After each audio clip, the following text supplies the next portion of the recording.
আসসালামু আলাইকুম। আমরা আজকে আলোচনা করছি জাভাস্ক্রিপ্টের অ্যারে অবজেক্ট থেকে কিভাবে ভ্যালুকে খুঁজে পাওয়া যায়, একটা ভ্যালু কিভাবে খুঁজে পাবো। লেট অ্যারে ভেরিয়েবল নিলাম এবং অ্যারে অফ অবজেক্ট ধরেন আমি name A P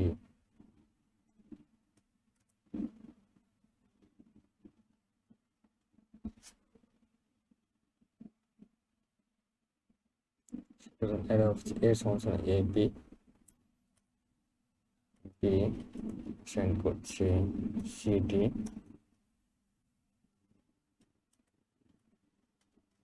C E F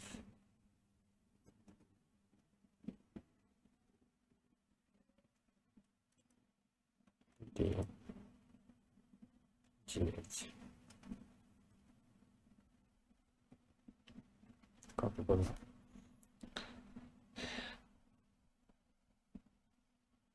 এখন যদি এই অ্যারে অফ অবজেক্টটাকে আমি সার্চ করি, ফিল্টার করে নিয়ে আসবো, ফাইন্ড করবো। তো আমরা ফাইন্ড ভ্যালু বের করবো। সো লেট এই অবজেক্ট আমরা এই অ্যারেটাকে কল করছি array dot find.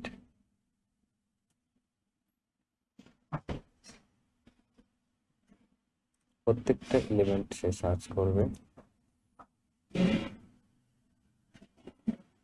Array function E dot হচ্ছে নেম, ই ডট এ দিলাম। তো এ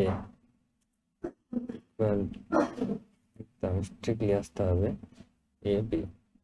তাহলে আমরা এই সার্চটা যদি করি, তাহলে কনসোল ডট লগ অবজেক্টকে কল করলাম। সে এআর এর মধ্যে থেকে ফাইন্ড করতেছে এবিটাকে। সো দেখেন এবি প্রথম ভ্যালুটা নিয়ে আসছে,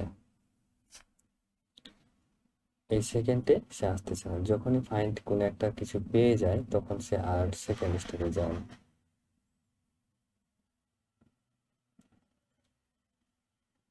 সো আমরা ফাইন্ডের মাধ্যমে যেমন এখানে এ সি ডি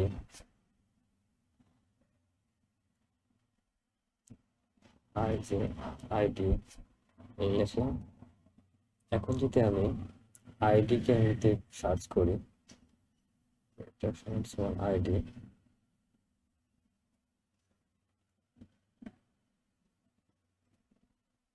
দেখেন প্রত্যেকটা এলিমেন্টে সে যাবে। প্রথমে এটা এক্সিকিউট করেছে, পায় নাই। সেকেন্ড এক্সিকিউট করেছে, পায় নাই। থার্ড অবজেক্টটাকে যখন অ্যারেটাকে করছে তখন সে পাইছে আইডিটা, দেন এটা প্রিন্ট করেছে। সো আমাদের এই এলিমেন্টের কাজটা এটা।